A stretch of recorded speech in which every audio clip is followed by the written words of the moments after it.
Everybody, welcome back to Keeping It Real with Tiff and Carl. I'm Carl Rabun, I am Tiffany Salcido. and we are ringing in the new year. Woo. Yes. It's 2025, folks. It's 2025. So, welcome to a new year. Hopefully, it brings you renewal, growth, or even, consolidation of what worked from last year and just jumping into the new year with enthusiasm. Right. So, Tiff, how's the beginning of or the ending and the beginning of the year? How's that working for you? Oh, so good. So we made some new friends, of course, during Christmas, and we got invited to like a social gathering that they had yesterday. And I've never like known Canadian people. I mean, I know Canadian people, but I've never like culturally been surrounded by Canadians. And I just they're lovely. We had so much fun. And they just at least this group of people that we've been hanging out with, they're very welcoming. They're hilariously funny.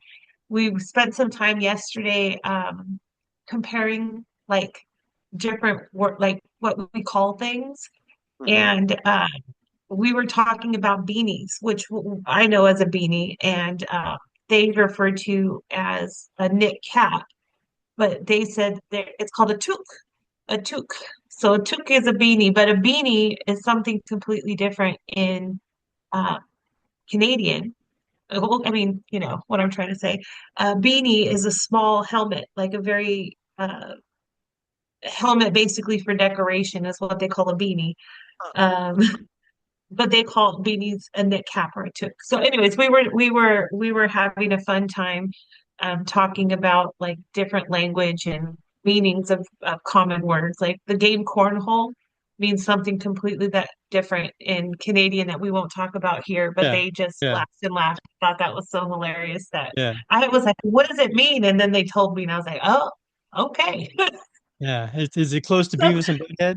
I am Cornholio. Yeah, yeah, yeah, yeah. So, this is a family show. We're not going to talk about it here, but I will say it was an eye opener for me. And even so, we were talking about hot dogs because there's this full moon mixer that they do every full moon on the beach, and there's this guy who comes and sells hot dogs, and we were talking about the quality of buns, like hot dog buns and hamburger buns here in Mexico, because it's like not the same as you would get in the United States, and so they have something called a fold over, which is basically a piece of bread. But we went in this whole like discussion and they were saying, but that's American. I said, I've never heard of somebody calling it a fold over or a bend over. I can't remember what they called it, but I said, that's not anything we use in California. So then we found out it was like something they do in Nevada. They have like I don't know. It was just the whole time the complexity of language. We that's what we did yesterday. It was a lot of fun. have they invited you over for craft dinner yet? They have.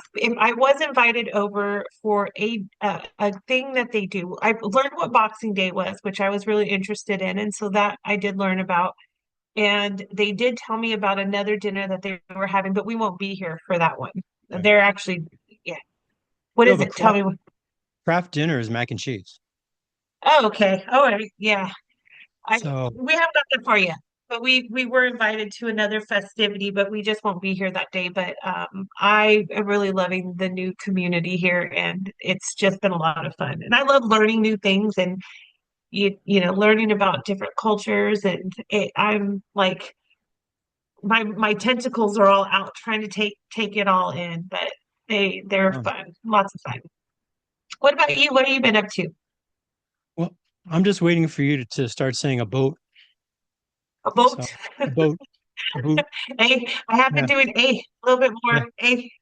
What do you want to talk about today, there, We went Tiff? to Pickleball. Eh? Let me Yeah. get there. Let me spend some more time. I loved it. Well, If you you okay? want to, So, oh, so huh? here's a tip. We talk about movies and stuff, TV shows. So if you want to, I don't know, and Canadians don't don't come at me, don't at me in the comments, but I've been watching two shows from this one guy. One's called Letterkenny, and the other Uh-huh. one's called Shoresy. And It's it's about these small towns in Ontario, about an hour north, I guess, of Toronto. And if you want to learn Canadian lingo, just watch that. And it's Uh, right up your alley because the jokes are a mile a minute and they're blue and they're super dry. So you'll be you'll all of the be things I love. oh you and your husband will be just rolling around. So it's Okay, good and to know. Shorzy is about a hockey team, but the character Shorzy comes from Letterkenny. So I mean you can watch both. You don't have to start with one. I would start with Shorzy because it's quicker seasons and you don't have to get into the whole Letterkenny universe. But if you just want Canadian jokes, Letterkenny, it's good mindless TV if you want to work on a class or anything else. Anyway, so yeah, but Good don't to at me know. Canadians if you don't like either one. I'm an American giving an Americanized you know uh critique of Canadian shows. I didn't talk about Degrassi though, so we won't go there. So No, no, you no, know, no, no, no.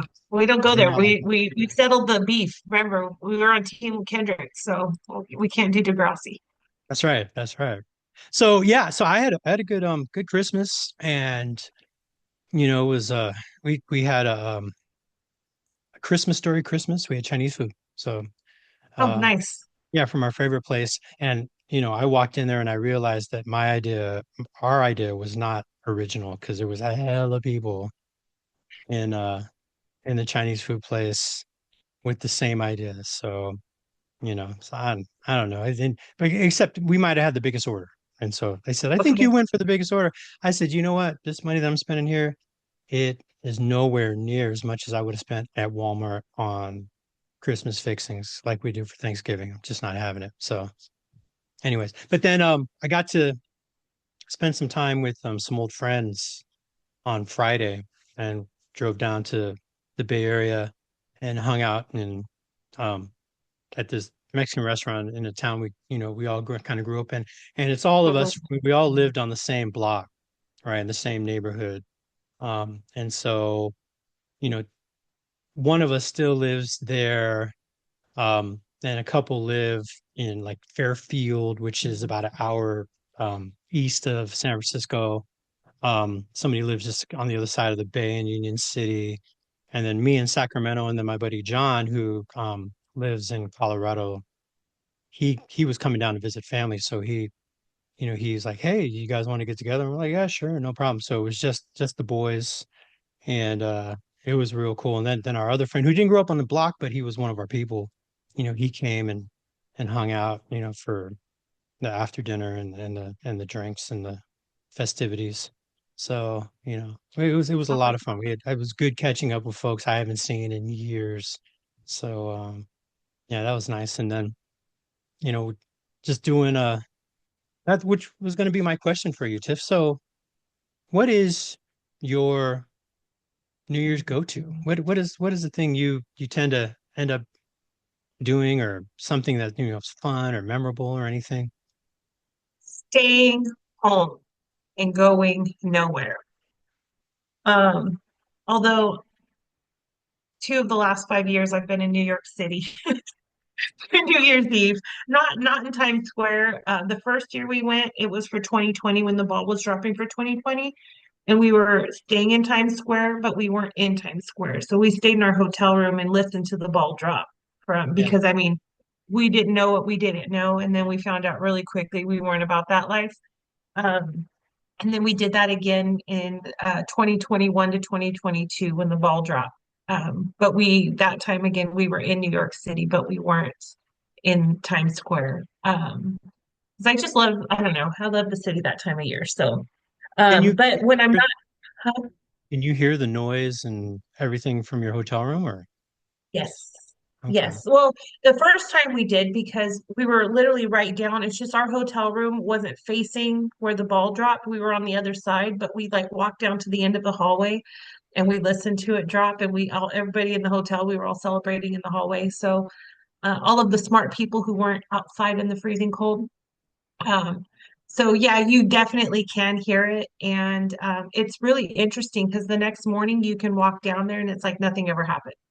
like it's all cleaned up and it's like nothing ever happened. But that night to get back to our hotel, there were so many people. It was like, oh, cockroaches, everybody on top of each other. It was like even to like get through the crowd to get back to our hotel, it was a mess. And so we were like, never again will we do this. And Yeah. so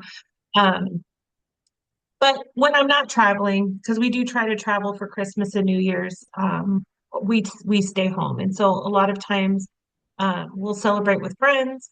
I know last year we played board games and just had fun and popped a bottle of champagne at midnight and cheers. And I try to stay out of the mayhem. I'm a boring old person. You wouldn't think of that about me, but I'm a boring old person when it comes to holidays and stuff. There's just too much chaos out there on New Year's Eve. Too many drunk people and too much chaos. I just would rather stay home and celebrate. What We about call you? it Do you have any? Huh? we call it amateur night. You know, it's Yes, New yes. Year's Eve, Cinco de Mayo, St. Patty's Day, right? Those, We so stay. yeah. But historically, no, I've mostly stayed home for most New Year's unless I have a gig, right? Or Hmm. somebody was throwing a house party. I've done that a couple times. But this is the first New Year's Eve where we're actually going to go out. I don't have a gig to play, and so my wife and I were going to dress up and stay at a hotel downtown, and just hang out down near the arena in Sacramento, and and just have fun, right? And just because it's not something, we're both like that too. I love the busyness of the city, but I don't like crowds of people. Not a fan, Right. right? Yeah. So that's yeah, so I'd rather watch it all from so maybe we'll see the ball drop. Hopefully we'll get a good room. They usually give us a good room at that hotel because we've been there enough. And so then maybe we can watch the ball, not the ball, but I mean maybe we're going to be right next to the arena. Maybe they're going to light the beam. Sacramento has the beam that they light when the Kings win, which Yeah. hasn't been much very often, sorry. Hasn't, very often lately. But maybe they'll light the beam for New Year's. I don't know, who knows. Anyway, so it might be interesting. We'll have fun and we'll party like rock stars until we show our age and probably crash out before New Year's. But at least we'll be, not in our beds. But so just to, to do that, just to remind ourselves that that we're too old for this shit. Well, I'm traveling. I am traveling on New Year's Eve day, like the 31st. I'm Oh, going back from Mexico back to the US because in the most intelligent um, decision I could have made, booked a class for January 2nd and 3rd. And so wow. I know, I know, so smart. Um, I'm being sarcastic. It wasn't smart. Like nobody's gonna want to be. Anyways, we'll figure it out. But I'm traveling back over the border and hoping it's going to be a quiet day and nobody else is going to want to cross the border that day. And then Yeah, on yeah, New Year's Day, yeah, on New Year's Day, I'll be driving up to my location. And so that is, I'm working. I'm working. That's what I'll be doing for New Year's and New Year's Eve. yeah. Okay. Very cool. Yeah, last year I had a gig and then we went to San Diego for like 4 days on New Year's. We traveled on New Year's, which was cool, but tired and still thawing out because the gig was an outdoor gig and it was, outdoors. So it was in Yeah. the 30s. So yeah, it was nice to defrost in the plane. But anyways, so cool, cool, cool. And Yeah.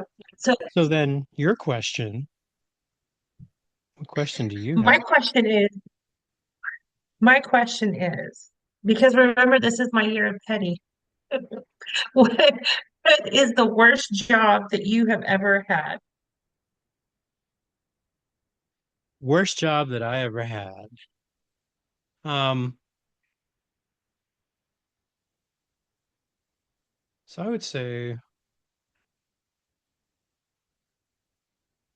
The worst job I ever had was I was working for a temp agency when I was 19, and I part of it was being a cleanup crew. And there was a huge fire in what's called China Basin, which is in San Francisco, and it's right next. It is now where the Giants Stadium is, right? And Okay. so, and but across the street from it, those big high-rise hotels and then the bridge, or not the hotels, but they're condos. That used to be one huge block of business, spaces, flats, whatever it was. And you could see it was called China Basin, and it was this big blue building with this white lettering. Anyways, there's a huge fire in it, and like a big chunk of China Basin, the building caught on fire, and the rest of it, um, was okay, but maybe had smoke damage and stuff. Well, I was part of the cleanup crew that had to go in and take care of the smoke damage, Mm-hmm. and doing that reminded me why I needed to keep my ass in college because Mm-hmm. I am not a physical labor guy. I'm not. I'm much rather use my brain than my back. There's plenty of people, those guys I hung out with yesterday or on Friday, most all of them are in construction, right? And they live great lives with their kids and probably make more money than I do. And I'm super happy for that. That's just not my gig. I'm Right. much better with my brain and my mouth, evidently, and so Your words, I rest. with your words. I don't know about my Right. words. I think my mouth. So, but yeah, so that was definitely one of those jobs that I was like, you know, if there's something in life that I'm rather not do again, that's gonna be it. So yeah. I hear you. My worst job is I worked on a taco truck for 2 years. And I will say that um, the part of it that was the roughest was just all of it. All of it. The part that was hard was the all of it. It Like was like that you part, had that part, that part, that part, and that part. yeah, it was like you had to get up early, which I'm not a morning person. And when I say you get up early, I mean like super early. And then um once you've done that, then you now have to drive to the place. And we all drove in the taco truck, so it wasn't like we had seat belts. We were most of us sitting on ice chests and um, you know, whatever coolers that we were taking to wherever the gig was at. And then you were inside or outside, depending on um, inside or outside, depending on where you were working. And so if you were outside, you were in the elements. And if you were inside, you were also in the elements, but times 677 things because it was if it was cold outside, it was freezing cold inside. And if it was hot outside, it was 175 degrees inside. And then you were just like with the everything cooking all day in this little box. And by the time you got home to shower, and this is after, by the way, you've already worked like 12 hours, and then you had to now wash all of the dishes and then load up the truck again and then drive back home. And then the smell of meat is just permeated in your hair, your skin, your body. It's just, and then at the end of it, by the way, for like a 14, 15-hour day, I would get paid like $40. So all of it was awful. And Fine. this is like I love cooking, but I could never do like a restaurant because working in the restaurant is like brutal. And I also decided I'm better with my brain than with my body. Um, one of the reasons I share this all the time, but I'll say it here. One of the reasons I got into human services was because I wanted health insurance and air conditioning. Those were the two two things that were most important to me. I wanted a job that I wouldn't be out in the elements because I mean, I grew up on a construction site. My dad was a concrete worker, and I used to go to work with him when I was a kid. That's where I learned all the good bad words and all that stuff. But working outside is just not the business for me. So Oh, yeah, um, I hear you. climate control is important. So, and I'm Yeah, also with the words.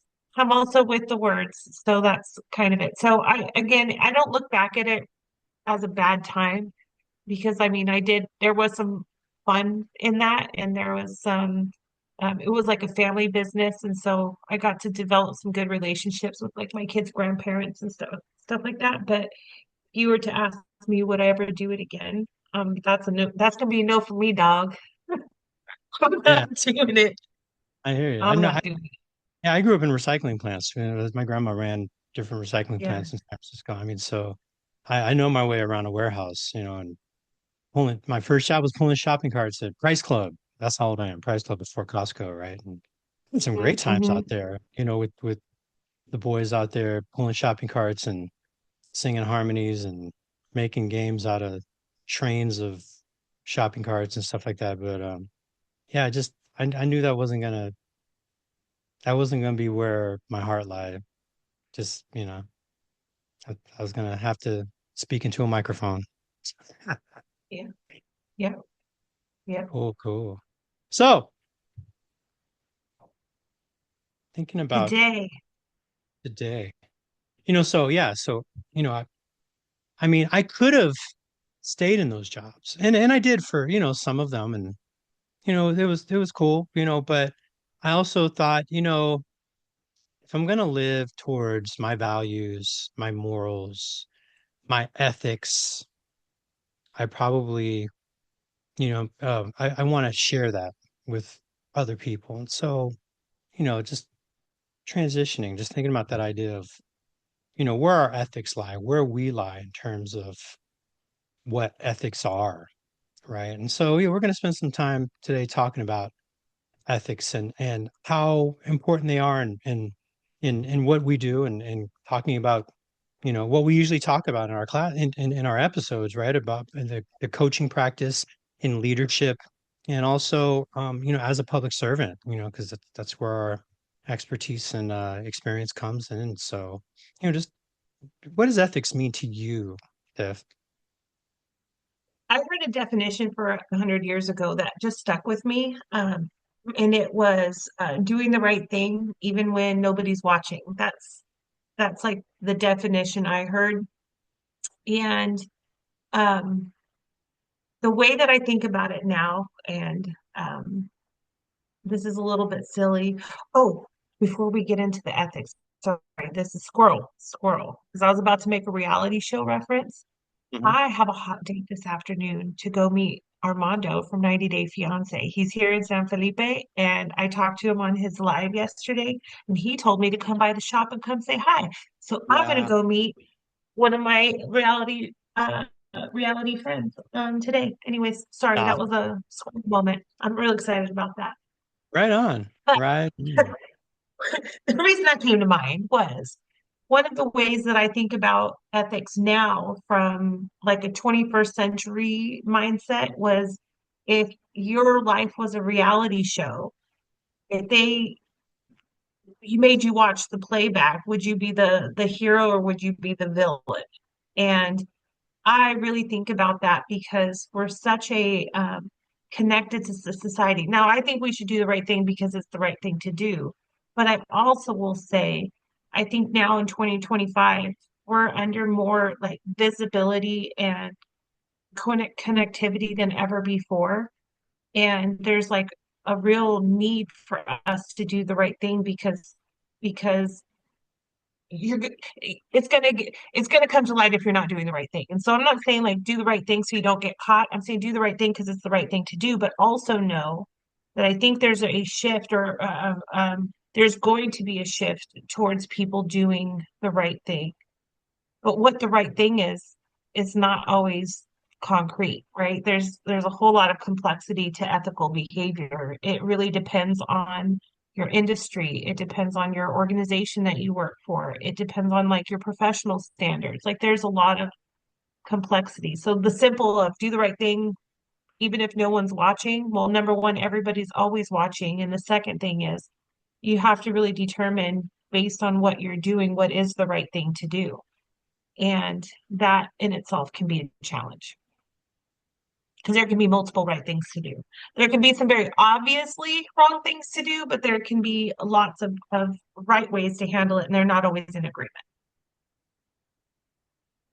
I just don't want to be the villain on the reality show, is what I'm saying. I want to be the villain.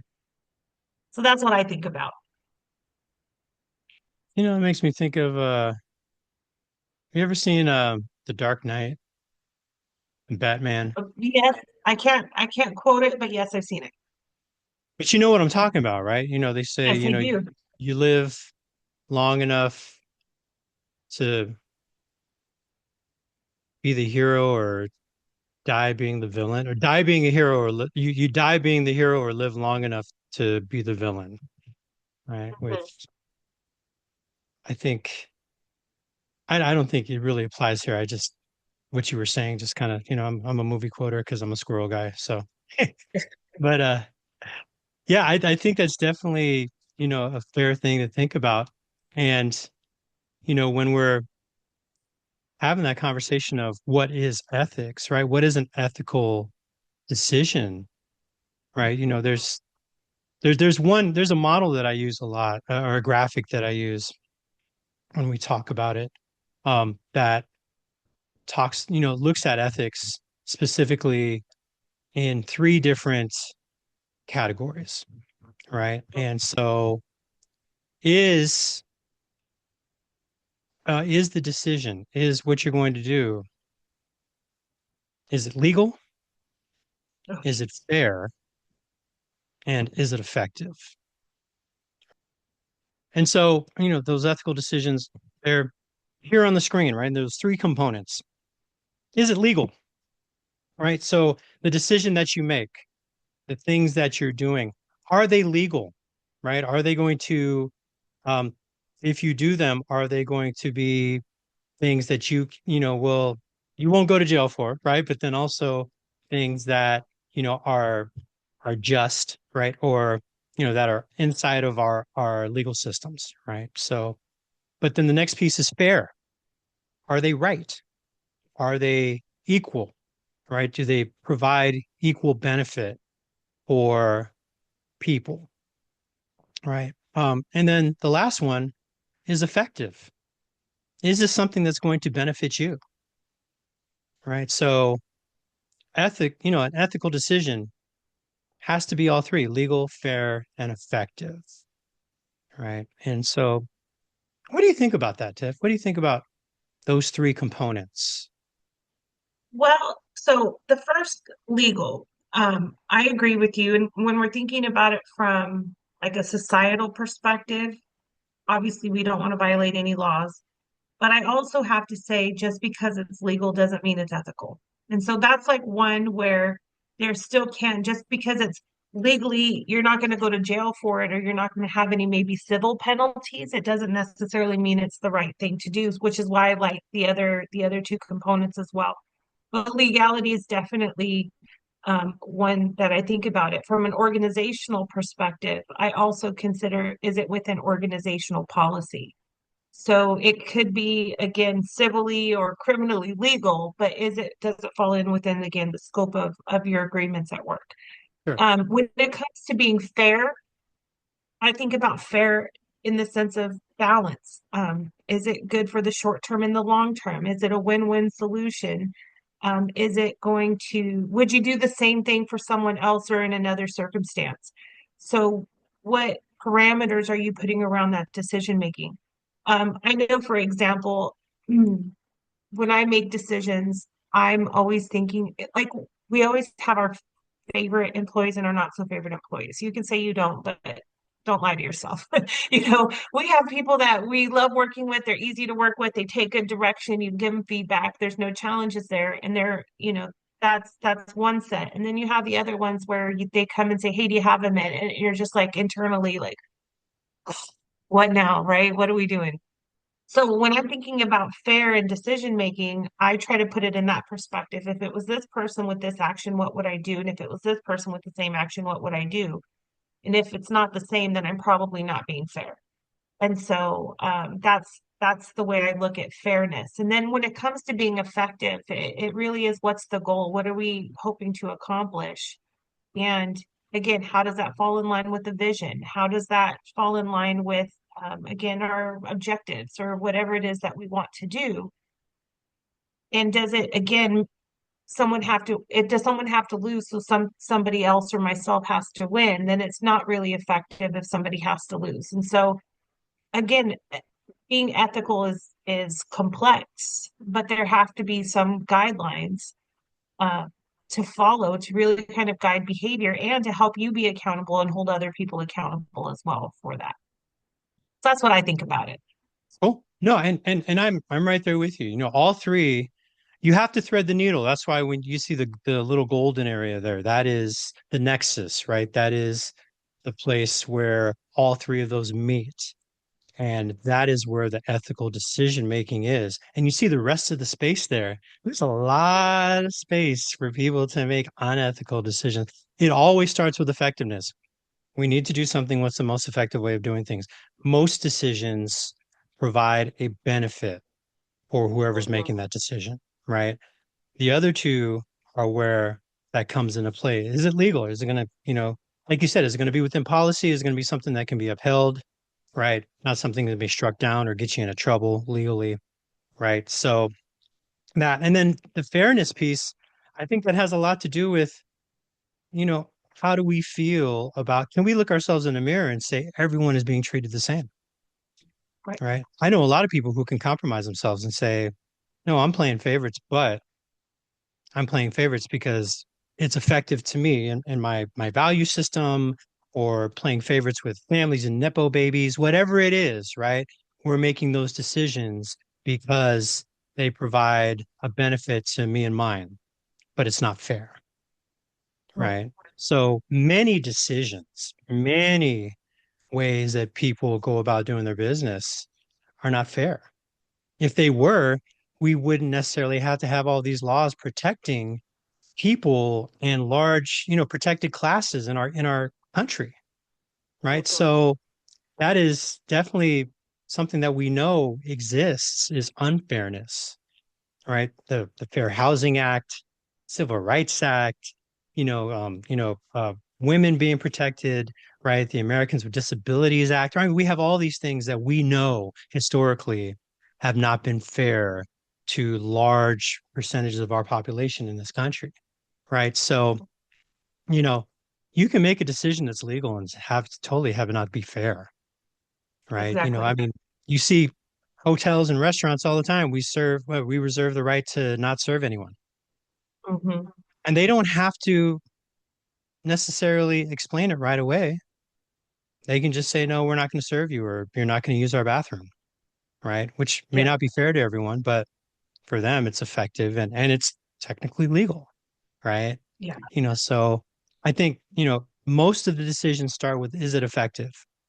How is this going to serve us best? Although you and I are, like we've talked about many, many times, we tend to hold ourselves more accountable to other people. How often do you see people who make decisions that aren't necessarily personally effective, right? Where Mhm. they give their time, they don't say no, right? They do things to serve other people's needs or agendas and don't necessarily take care of those things that are necessary for us to be able to live a satisfactory life. Right. You know, I think about this even from going back old school. Old school showed some of our earlier episodes talking about the drama triangle and one of the roles being the rescuer, where being a rescuer is definitely legal. Um, and as long as you're rescuing equally, it's probably fair, but it's also not effective because again, we create dependency and we create these again relationships where people are not able to feel empowered to make better decisions and all of that good stuff. And so it's complex and this is why I think it's really important. uh, for us to think about these things when we're in, there are going to be decisions where we innately know what to do because it's the right thing to do, and it may not require like a whole lot of thought. Is this the right thing to do? But there are going to be other times where you have a multitude of options and none of them are ideal. And that's where you have to stop and say, what is the right thing to do here? And, integrity is one of my biggest values. I remember integrity was important for you as well. And, what having integrity is doing the hard stuff because it's the right thing to do, even if it's not the easy thing to do. um, it can be challenging. And good people sometimes make bad decisions. I mean, can we just be honest? Like, I'm not going to say I've always made ethical decisions. I won't lie to you. This is keeping it real. There's lots of things that I probably have done. Given the chance to do it over again, I probably would approach it from a different direction. But in the moment, we're not always thinking about what's right. We're usually thinking about what do I need to do right now, and not necessarily thinking about what's going to be the consequence later on down the road. And so, uh, I think it's important for us to have a framework to really think about those ethical decisions. As we, again, in the professional world, look at things like coaching, look at how we lead people, and then how we provide services to the public.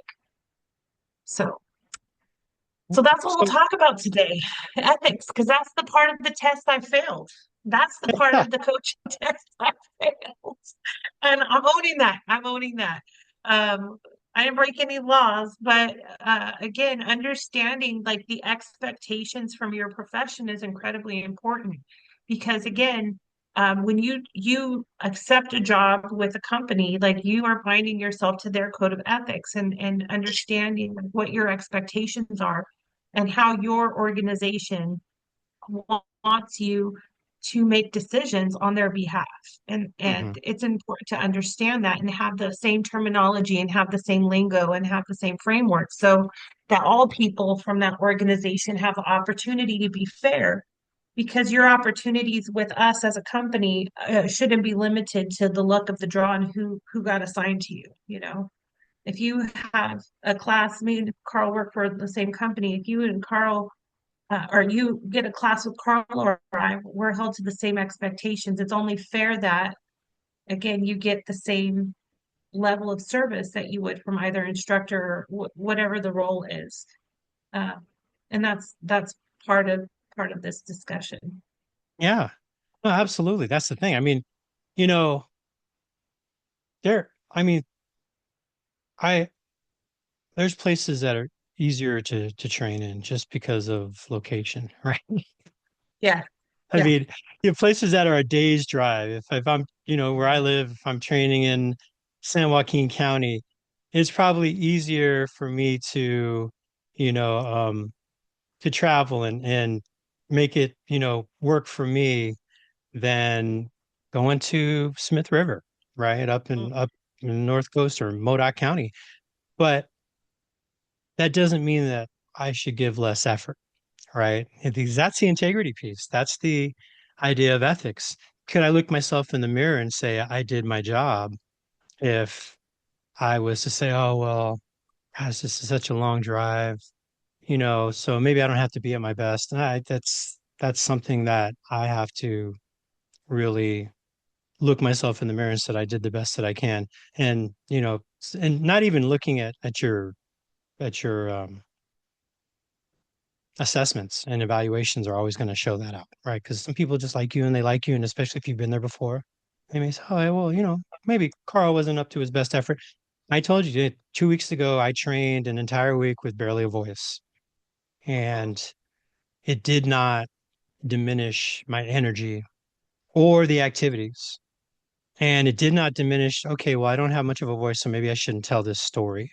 If the story was important to the point, the story was going to get told whether I had a voice or not, right? Mhm.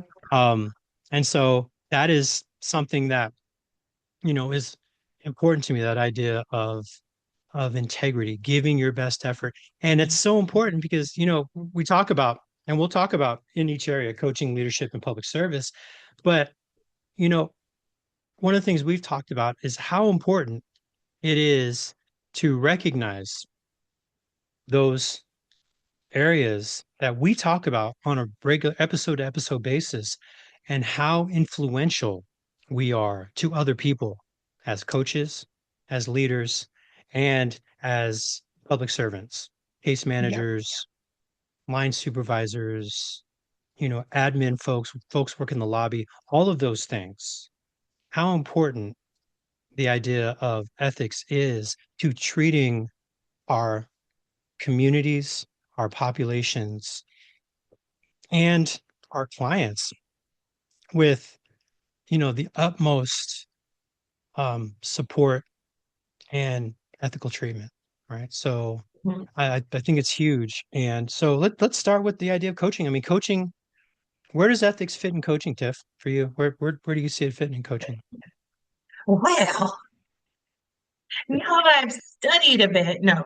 Um, well, first and foremost, when we are thinking about, well, at least me, I can only speak for me, not we, but when I'm thinking about, without again knowing by heart the code of ethics from the International Coaching Federation, but one of the things that I think was core for me when it came to the ethical part of coaching is number one, honoring the coachee in the direction that they wanted to go and not making the coaching session about me, but about them. So that was super important. The other part of coaching that is ethical for me from a coach's perspective is that I will not ever claim to be the expert in their life or their situation or whatever it is that they're working through. And so the first part for me is from coaching is to take myself and my perspective and my values and the things that are important to me out of the coaching equation and really put it back onto being just a really great listener and holding space for the coaching. That was the thing that was most important to me. And the other thing that was important to me is making sure that people got value from the coaching relationship. And so if because I will say as a coach, not everybody's a good fit. Not every client that signs up or every client that you get assigned is a good fit. And so again, taking it back to that idea, it's not about me. If the client's not getting value from the coaching relationship, that I need to be the first to say, let me get you connected with someone that may be better for you. Um, and that's to me the right thing to do. That's the ethical part of it, which luckily for me is right in line with the ICF code of ethics. And so in practice, I definitely do that. I just, again, maybe I'm not so good at articulating that in a multiple choice format. Um, but that was important. That's important to me. And that's what I think about in a coaching session. Are they getting value and am I making it about them and not about me? I mean, what are your thoughts on this? Oh, I think it's so important. Yeah, it's not about me is such a huge piece, especially since our brain wants to take everything personal. Hmm. If Hmm. our default go-to is, oh yeah, I know how you feel because I've been there, or I don't know how you feel because I haven't been there. So how do I equate that to something in my experience, right? And so, if we can equate something to our experience, we want to add our perspective. If we can't, if it doesn't fit in our values or our morals or our understanding, we might reject it, right? Stop being so dramatic about this. It's not that bad. How often have we heard that in life where at that moment it feels like it's that bad to us, right? Hmm. That is us taking somebody else's crisis or, bad time personally, right? So Yeah. someone's having a hard time, you know, my daughter, I might have told this story before, but she called me crying one time. And she's like, Daddy, and I go, what? She goes, I'm not going to finish college in 4 years, Daddy. And I'm not going to graduate in 4 years. I'm so sorry. And I'm like, why are you sorry? Well, I wanted to finish it in 4 years like everyone else. And I said, well, how important is that to you to finish? Well, how long did it take you to finish, Daddy? I said, well, it took me 8 years. So, she's like, oh, but I could have easily said, just calm down. You're fine. That's nothing to be upset about. When people say what you're upset about is nothing to be upset about, you are invalidating that person's emotions. And all emotions have to be validated before we can get to the root of them and we can get to the solution. Otherwise, they're going to stay emotional and then emotion's going to turn to, they don't understand me. I don't trust them. I'm turning off. Right. And Right. so, it is completely an ethical thing to validate emotions and to be that, I don't want to say dispassionate listener, but that empathetic and supportive listener. And if we're going to relate to anything in what somebody's saying, it's how are they feeling, right? So it's not about the situation. I had clients call and cuss me out about having a flat tire on the way to work. And my first thought was, oh, it's a flat tire, call AAA, right? But Except if you don't have it. I'm on welfare, Carl. Come on, right? So you know, th that's how I would have solved it. Or get out of the car and fix your tire, which I've done many, many times. All right. Oh yeah, well, just get out the tire and use your jack. I've never used a jack.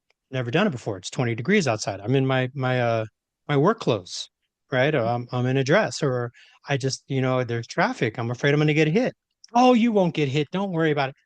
What are we doing in that situation? We're telling them that what you're worried about is not worth worrying about and it's not valid.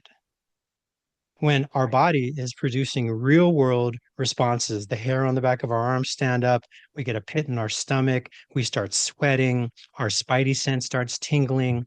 Our body is telling us this is something to worry about. And the person that you are talking to is telling you that's not, you know, your body is telling you a lie. That doesn't compute in our heads. What our body's telling us is very real. It may not be the truth, but it's very real. So what do we have to do? We have to get in that reality. Okay, so you're feeling stressed out about this. What is the stressor? Well, there's a bunch of traffic. Okay, so where are you? Well, I'm on the side of the road. Okay, so what will you do to help you feel more comfortable? Right? Those types of conversations, rather than just get out and wear do you have a bright vest? Why don't you have a bright vest? You should always have a bright vest. What's wrong with you? Right? Which is judgment.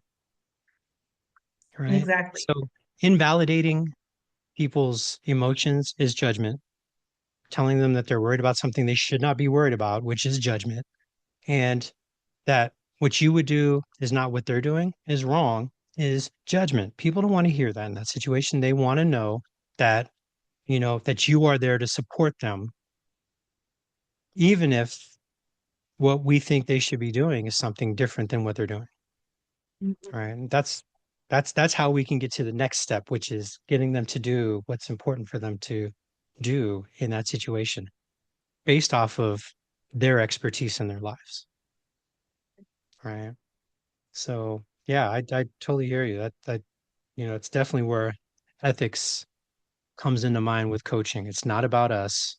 It's all about that other person and how do we help that person feel like, we understand their need in that situation. Yeah, absolutely. Absolutely. So, when I'm looking, like one of the things that I wanted to really get more familiar with, again, as one who wants to be credentialed through the International Coaching Federation, is really understanding what their expectations are. And I mean, the good news is, the good news is, in reviewing and reintroducing myself to the code of ethics, I have definitely fallen within the guidelines. And so, in terms of being a coach, I was really excited that, oh, I didn't have anything like oopsies. I was within the guidelines. And so I'm very confident when I retake my test, I will pass it this next time.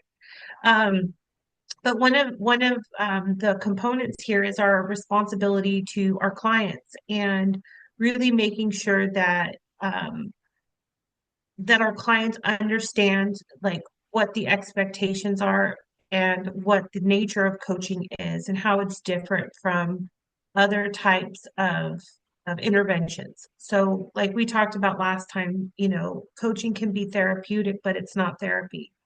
And as a coach, my responsibility is to really make sure that I understand like where that fine line is, where it goes from coaching into something else. And so if it's going from coaching to mentoring, maybe get them connected with a mentor. If it is going from coaching, that's something that maybe needs therapy, to get them connected with a therapist. And again, if they're looking for a consultant, that's not within my role of a coach. And so getting them connected with, or at least re re-agreeing with them in a different way that doesn't blur that line of what coaching is and what it's not. And so we do have that responsibility for with the client to really help them understand what the value of coaching is, but also help them understand what confidentiality is going to look like, and what we can share and what we won't share with other people. Also, how much is it going to cost? And what are the terms? Like these are things that are really, really important to us so that there are no surprises.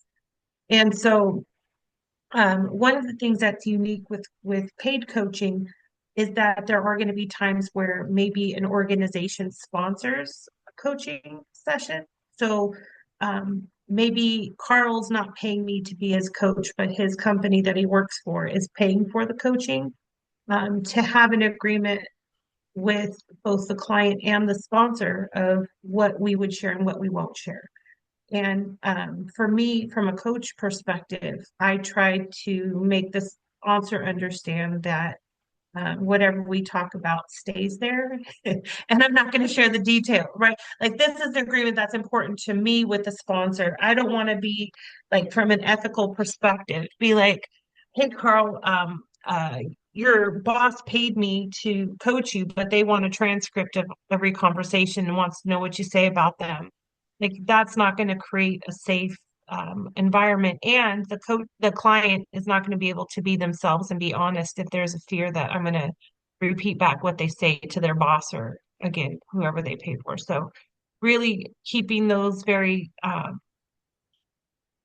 open lines of communication about what we'll share and what we won't share, I think is a very important piece. And if the sponsor is requiring, like, I'll pay for it, but I want this type of report, I want this kind of info, that the client's fully aware of that before they disclose anything, which I don't think I probably would say no to that. What would you like?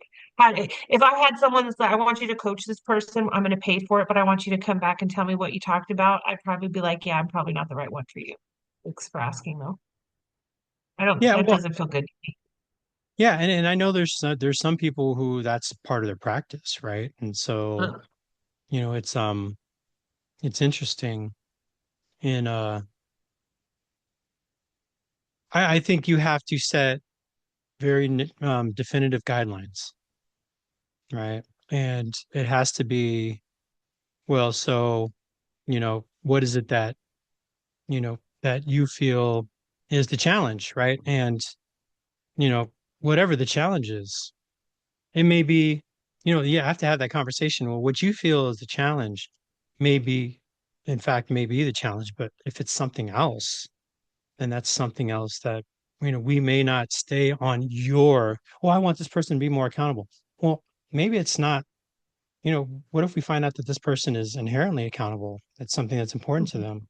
But the issue is that your leadership isn't consistent. They don't trust leadership to, to be accountable for themselves, right? mhm, What if that's the issue? Are you ready to hear that?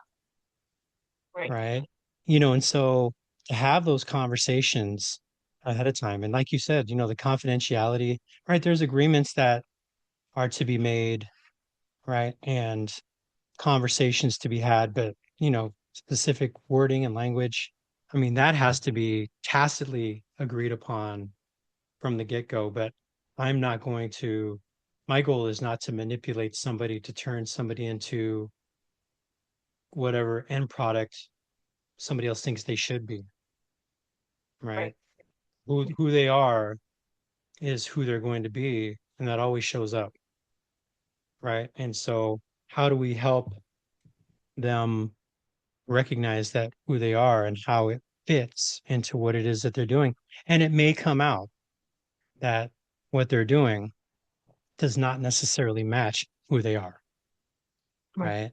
I had just real quick, I had a friend from high school, and his son was going to the school that I was teaching at, and he said, I'm really concerned. He's going to this good school. We paid for him to have a good education and to get this go to this good school, and we're paying, but he wants to play basketball and he wants to do it somewhere else. And I want him to stay at this school because it has such a high reputation. And he's gonna grow up, and he's got to realize that there's things past basketball and things like that. And so I heard him. He said, "Could you just have lunch with him?" I said, "Sure." So I went and had lunch with him, and he knew, my relationship with his dad, and we talked to him about his, you know, how he was enjoying the school and how he was, you know, getting along and what he wanted to do.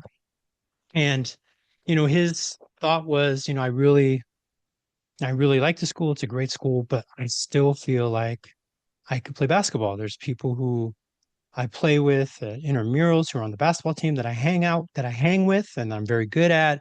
And there's people that, you know, I played against in high school, that I played with in high school, that I know, that I'm better than or could compete with, that are playing. And I would like to really give it a shot. And, just and I could just hear his parents, who are, um, you know, old school immigrant parents. What are you talking about? That's not important. What's important is financially being secure in your life and blah blah blah. And but I also knew that hunger, I heard it in his voice, his passion for what was important. And I played that passion out. I played baseball into college, and baseball into semi-pro baseball, where, it was something that I had to really get it out of my system for me to recognize, okay, well, I recognize that this is as far as I'm going to go. So what else do I need to do? So I recognize that. And I had, my dad was like, well, you need to put that childish stuff away. And I don't understand why you're wasting your time with that. If you were good enough, you would have already been playing, professional ball and all this other stuff, right? Same with music. Well, if you were, if you're going to be serious about music, then you would have dedicated this and all those other things, right? And so I heard that in his voice, and I heard his passion, and I said, so okay, so it sounds to me like this is something that's really important to you. What are the challenges? And we had the conversation, and I said, so what if you could make a perfect decision for you, what would that be? And he said, well, I'd like to go back. I know the junior college near my house, the coach wants, told me if I ever wanted to play, there'd be a spot on his team. And I also know that I got accepted here, and that if I left and came back, I would, I could come back if I wanted to, no questions asked, right? As long as I'm in good standing, and I'm in good standing.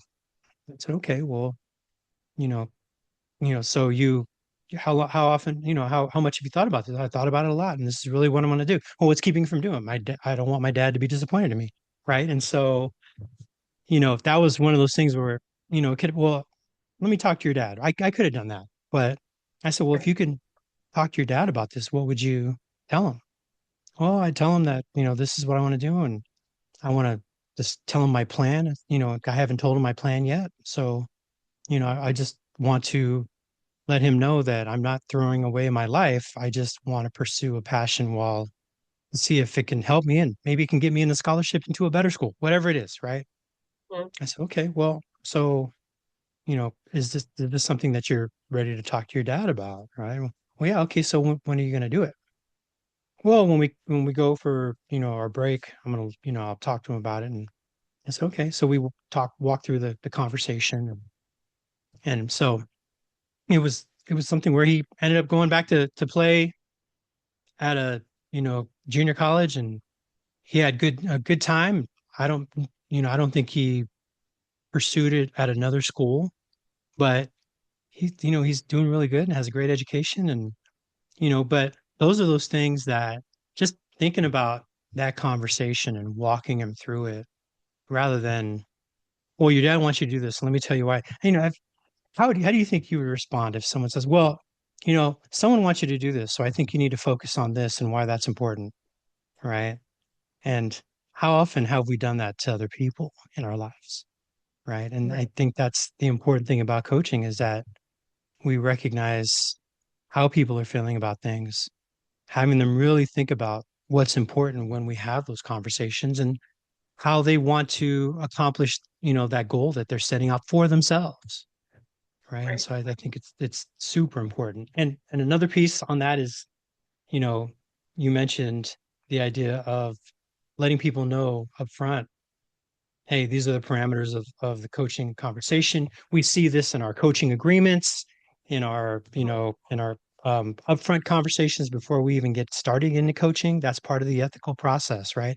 And like you mentioned, coaching ain't for everyone. And some people need therapy more than they need coaching at that moment. And coaching ain't therapy. It's therapeutic, but it ain't therapy, right? And so describing the difference, like you mentioned, right? And referring people that aren't ready for, or maybe another form of conversation would be beneficial to them or another person to have a conversation with, right? That's all ethical. It's chasing the money.